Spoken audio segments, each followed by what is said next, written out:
नमस्कार मित्रों, मैं सौरभ श्री रुद्र यूट्यूब चैनल में देश और विदेश के सुर्खियों को सबसे सटीक और सबसे यूनिक तरीके से बतलाने के लिए आपका स्वागत करता हूं।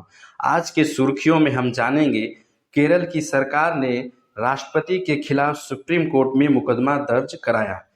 जी हाँ दोस्तों, भारत का प्रथम नागरिक होते हैं जो हमारे राष्ट्रपति होती हैं, उनके खिलाफ क्या मुकदमा दायर किया जा सकता है, इसके पीछे संविधान का आर्टिकल क्या कहता है, उसको हम आपको आसान भाषा में समझाएंगे और साथ ही साथ यह भी बताएंगे कि मौजूदा सरकार जो केरल की है और वहाँ के मौजूदा राज्यपाल के खिलाफ दोनों के बीच में क्या तनातनी है, इसको भी मैं समझाऊंगा। और साथ ही साथ वो यह बताऊंगा कि वह कौन सा बिल है जिसको लेकर केरल सरकार ने सुप्रीम कोर्ट में राष्ट्रपति के खिलाफ केस दर्ज किया, इसको भी आसान भाषा में समझाऊंगा। आपसे छोटी सी गुजारिश है, चैनल में अगर आप आए हो तो लाइक कमेंट और सब्सक्राइब जरूर करके जाएं। चलिए इन सुर्खियों को एक नज़र डाल लेते हैं। जो केंद्र में जो सरकार है वो बीजेपी की सरकार है और केरल में जो सरकार है वो वामपंथी के वहाँ के मुख्यमंत्री पिनाराई विजयन जी हैं।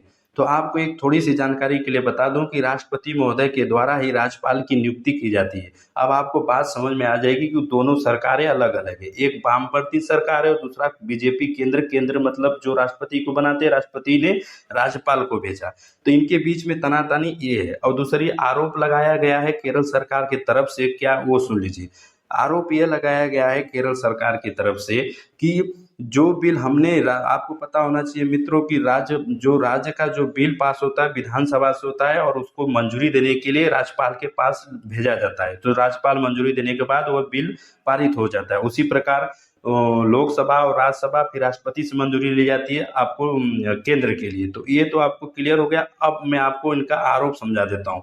केरल सरकार का आरोप ये है कि जो बिल हम राज्यसभा के लिए अपने बिल पास कराते हैं, जो विधानसभा से अपना बिल पास कराते हैं, उसको राज्यपाल तुरंत मंजूरी नहीं देते हैं, 1-2 साल तक ढिलाई करते हैं और बाद में यह अभी जो मौजूदा कंडीशन आया, ये राज्यपाल ने कुछ ऐसे बिल हैं जिनको विचाराधीन के लिए राष्ट्रपति के पास भेज दिया है। तो इनका आरोप है कि जो हमारे राज्य की कार्यभार है हमारे राज्य के अंतर्गत है, वो वहाँ पर भेजने के लिए राष्ट्रपति के पास कोई जरूरत नहीं। वो पूरे भारत स्टेट मतलब पूरे देश का तो वह अंतर आता ही नहीं उस बिल में।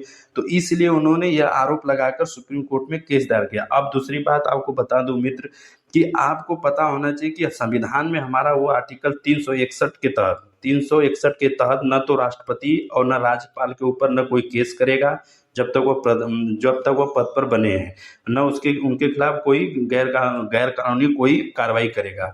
तो बात तो यहाँ सुप्रीम कोर्ट में ये तो निगलेक्ट हो जाएगी। उनके जो मुख्य सचिव होते हैं, सेक्रेटरी होते हैं, उनके ऊपर केस चलेगा और उनसे ही जवाब सवाल पूछा जाएगा। ये तो आपका संविधान कहता है। अब उस बिल पर आते हैं, जो वह बिल क्या कहता है जिसके कारण यह बवाल शुरू हुआ। अब आपको बता दें कि केरल सरकार के द्वारा जो करीब 7 से 8 बिल लाए गए, जिसमें से 2, 3, 4 पास कराए गए। जैसे बिल में आपको है केरला बिल यूनिवर्सिटी है और यूनिवर्सिटी अमेंडमेंट बिल है।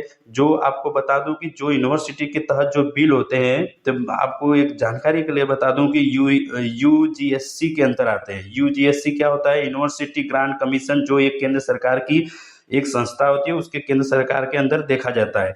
अब क्लियर कर दूं कि इसीलिए इन बिलों को लटकाया गया है, जो कि इस केरल की मौजूदा सरकार लेकर सुप्रीम कोर्ट में पहुंच गया। इसलिए कि आपको पता है केरल की जो यूनिवर्सिटियां होती है वो केरल के अंतर्गत आती हैं। तो केरल के अंतर्गत ये राज्यपाल के पास बिल पास कराने गए तो राज्यपाल ने इसको विचाराधीन करके राष्ट्रपति के पास भेज दिया गया। तो राष्ट्रपति इस पर विचार करेंगे कि इसको पार करना है या पास नहीं करना है, वो उनके ऊपर है।